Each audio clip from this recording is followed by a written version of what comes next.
What's going on, paintball world? This is Steve Reyes back at you again with another episode of Next Point Podcast, where each episode we try to dig deep into some aspect of competitive tournament paintball. So today, I wanted to discuss what I consider to be the most underutilized portion of the paintball field. No, I'm not talking about a side. I'm not talking about the type of bunker. I'm not talking about the back line of the 50. I'm talking about the dirt. I'm talking about the ground. I really do believe that is the most underutilized portion of the field.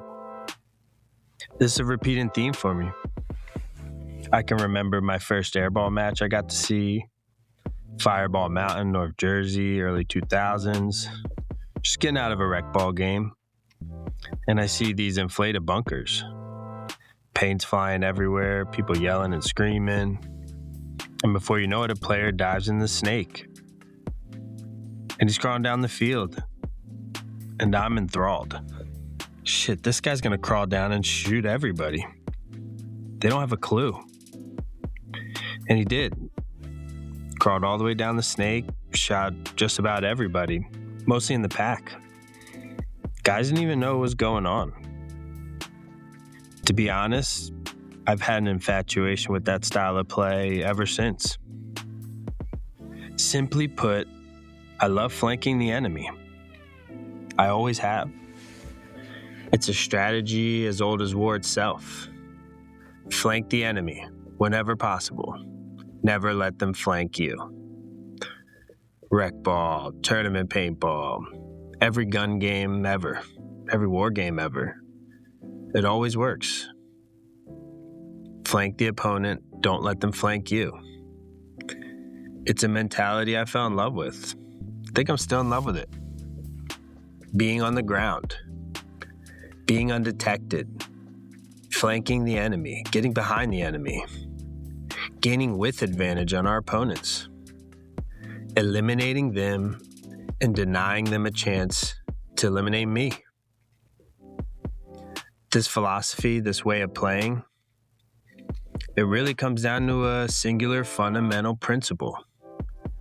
Prioritize the flank. Prioritize the tape at all times. Respect it. We must constantly be looking for opportunities to flank our opponents while simultaneously ensuring we don't allow them to flank us. That's the game. That's the baseline chessboard of our game. The sidelines control the flanks, and they who control the flanks and the tapes on a long enough time scale will win. In a game of angles and pressure, the strategy of flanking your opponents reigns supreme.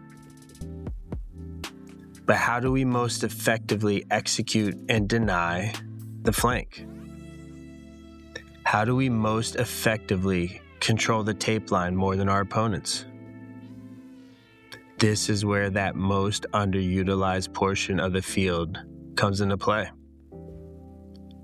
The dirt.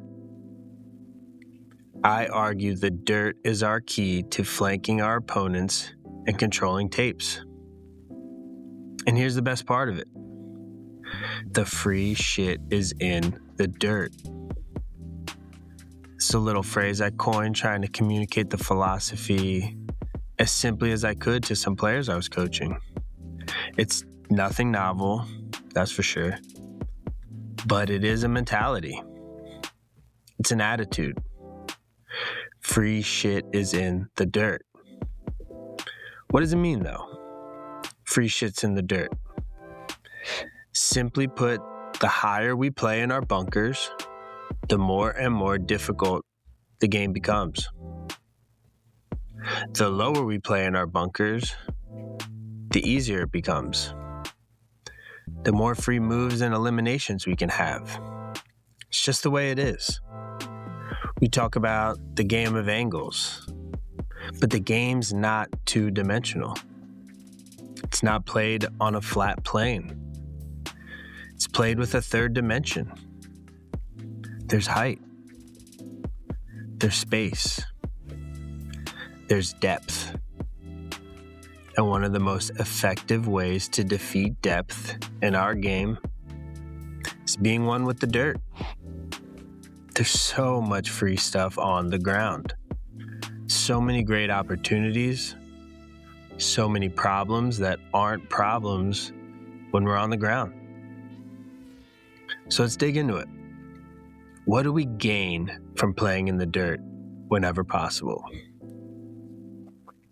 One of my favorite things personally that comes from positioning yourself low to the ground is it creates isolation with your opponents. Why does it create isolation?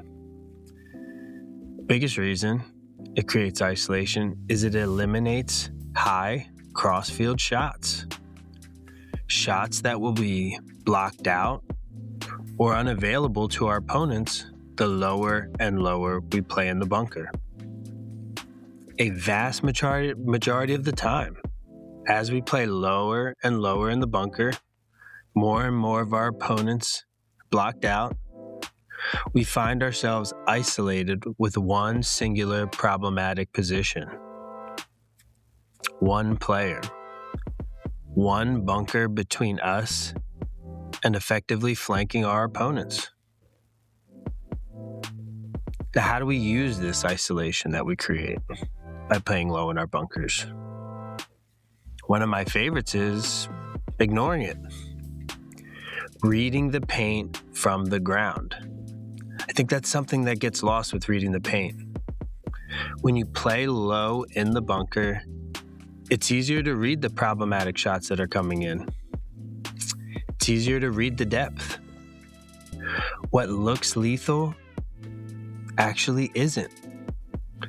A surprising amount of times when I play low, mask in the bottom corner of my bunker, I can recognize that this paint is simply too high. If I crawl the correct way, right now, the disciplined way, I will get through the shot. I can ignore it. Always a good idea to take free progressions over contested ones. And playing low helps identify those opportunities. Additionally, I can read the incoming paint and prepare for isolated engagements.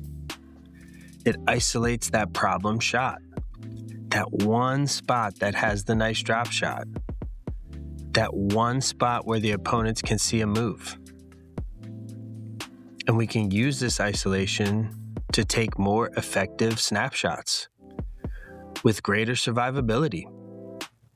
Or better yet, relay that information to my back players to put pressure on that position prior to my engagement. The lower I am, the more easily I can isolate the engagement, isolate the problem. The higher and higher we get in the bunker, the more and more incoming shots we have to worry about, the more potential problems that come up. It's just math.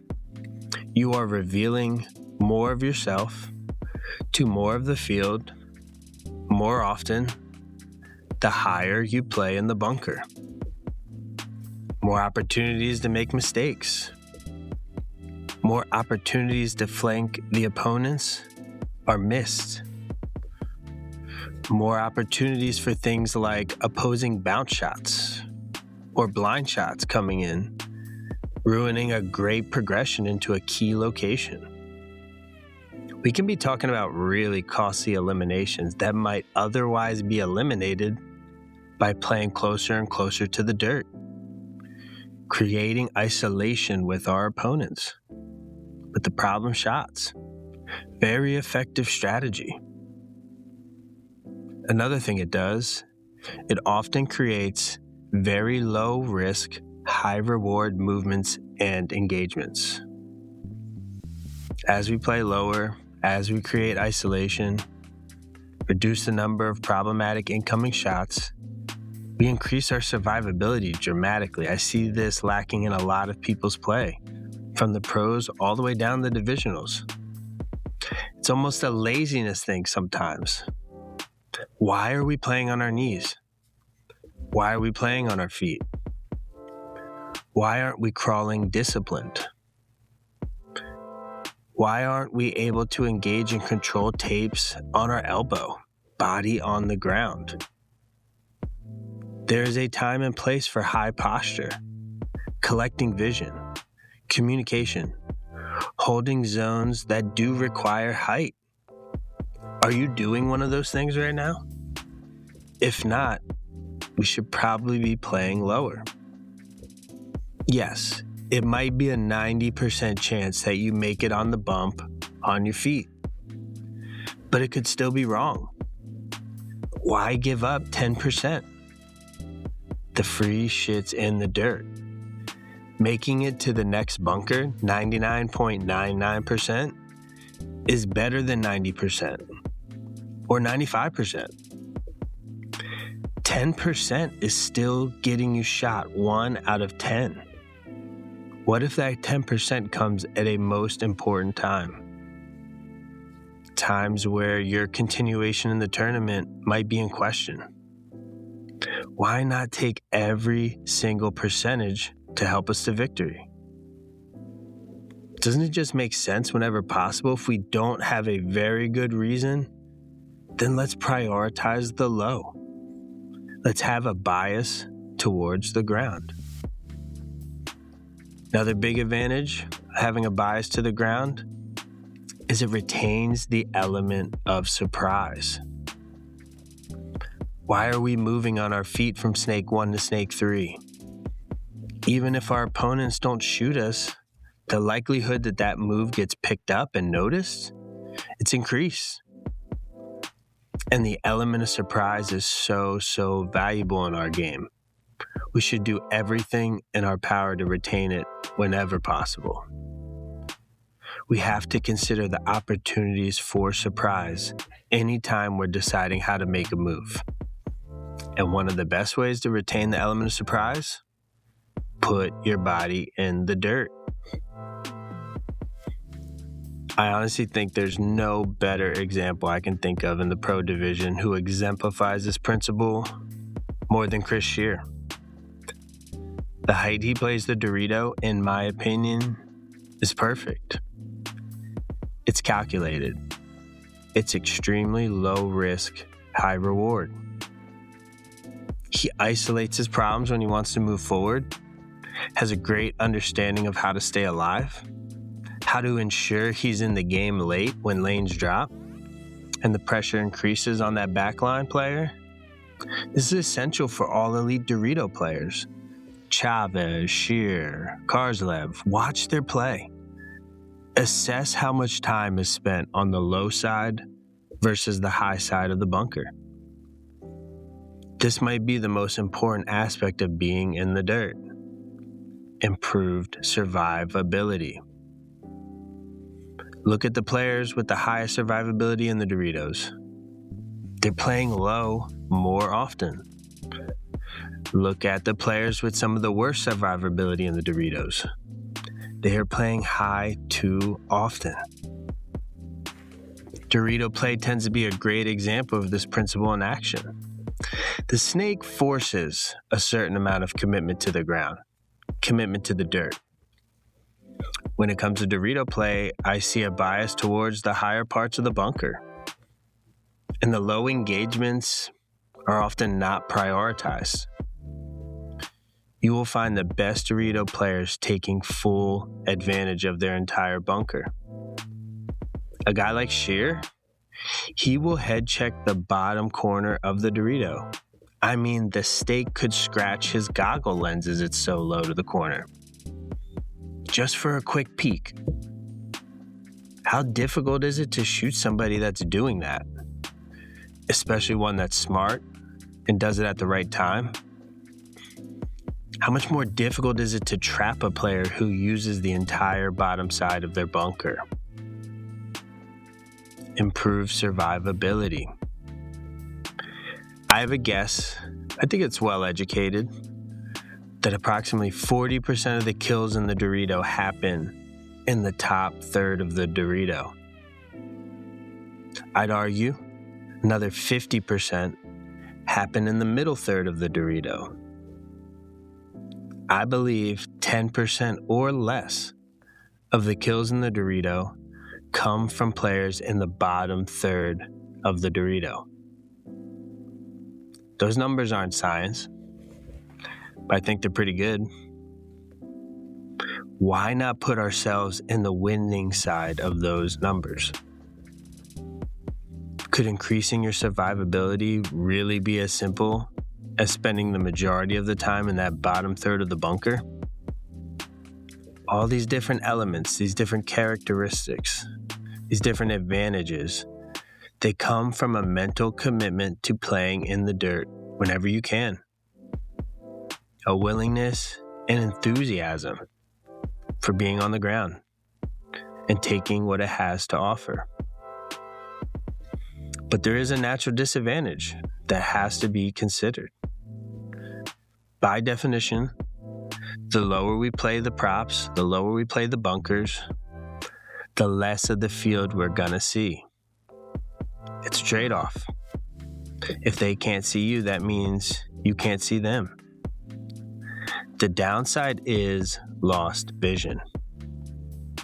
And that's why it's important to understand depth, understand height, understand the advantages of both, understanding our role in a point, and to use both at the right time. This is where the change of gear can be so valuable. When you play like a Chris Shear, and you're playing the bottom third of your Dorito 60, 70% of the time, when we do play the top, it's unexpected. It reaps rewards. We get away with a little bit more. We're not spamming it, but we use it at opportune moments. And we keep our opponents guessing and having to respect all parts of the bunker. This is where the change of gear can be so crucial. An attacker who knows the right times to switch from the dirt to the knees or to the feet is a very dangerous attacker. When you know the right times to play the top of the bunker, to contain and gain vision, you can become a very smart player. But even then, the principle just repeats, because quite often the best thing we can do after those engagements, after those head checks on our knees and on our feet, is to put ourselves right back in the dirt where we started, where we can most take advantage of the pressure we just dealt, utilize the vision we just acquired. It really is a mentality. It's a way of seeing the field. It's a commitment to taking the high percentage plays that are available on the field and leaving the risky, low reward plays to our opponents. It's the way I'm able to figure out my progressions during layout practice. When a field layout drops, one of the first things I'm assessing is what's free in the dirt. If I play low enough, can I be undetected? If I crawl disciplined here, can I avoid this drop shot? Will anyone see my move? It really tells me how I can play and what I can get away with for free. What progressions I can accomplish without engaging or taking risky gunfights. But if we don't have that commitment, the mentality that we are looking to take everything that's free on the field, if we don't have the mentality to be looking for it, understanding how effective the ground can be, we will be underutilizing a huge section of the field. I see this mentality show itself in the discipline of our movements as well. I see a lot of players, they think they're crawling low, and I call it crawling high. So many situations where a move is possible and safe, but only when done precisely. I think back to situations and I was in with shots and streams were literally right above me, entire body flat to the ground, inching myself forward through a zone. No knees, no feet, total dead leg, mask in the dirt, moving inch by inch. And why? Because we were cutting it that close. We were taking full advantage of what the ground had to offer. For those that can adopt this philosophy, there will always be options on the field. There will always be opportunities on the field. But there is a payment, a certain grit equity. The free shit is in the dirt, but not everybody embraces the nastiness. You gotta get in it. You gotta wanna be in the dirt, wanna be on the ground, want to be undetected. You have to have a great desire to get it out the mud, literally and figuratively. Free shit is in the dirt, and free is just too good a price to pass up. Even on the back line, there's elements in the dirt that can offer advantage. I remember Atlantic City last event, it was very difficult to get wide on the snake side. Almost every team was having to pull up short. And there were times I was snapping off my elbow, heads up, can to can on the back line, on the ground, in the dirt, taking control from the bottom and working my way up to the feet. The surprise element of using low play in an unconventional spot only increases its effectiveness. Free things are in the dirt all over the field if we stay looking for them. It's also important to consider how this can work in tandem with other teammates. How low play can empower our teammates to take full advantage of their bunkers. A great tandem combination that demonstrates this point perfectly is Jacob Edwards and Chris Shear. When I got to watch them at World Cup this year, popped out. When you watch Chris prioritize the low portion of his bunker, he frustrates his opponents. They know they have to stay super active because if you sleep on him, he will punish you. But he isn't going to give up his body easily. The problem gets magnified when you have a player who can engage you at all parts of his bunker. It makes it very difficult for his opponents containing him to do much of anything else. They have to play more sucked up into their bunker. Keep paint active on all parts of the bunker. And really make their shots count when they get one of the few opportunities on them. Now imagine what that does for a player like Jacob Edwards. Likes to have big vision, has excellent gun skills and gun dominance, great IQ, great communication. A player like that is able to fully leverage their talents by Chris playing so low and being so difficult to deal with. In an ironic twist, Chris's low play empowers his teammates' high play, gives more freedom to his teammates to play larger in the back line, and it creates a combination between the high and low that has very few weaknesses and maximizes players' strengths. Could the answer you've been looking for to improve your attack, improve your teamwork, improve your survivability, really be as simple as being in the dirt? All I know is if you avoid the dirt, you'll never get to find out. So thank you for joining me on another episode of Next Point Podcast. Hopefully today I made a good case for my favorite part of the paintball field, and gave you some actionable information to help take your game to the next level. I look forward to bringing more useful content as we move into the 2026 paintball season. As always, if you're liking the content, like and subscribe in the usual podcast places. And until the next time, on to the next point.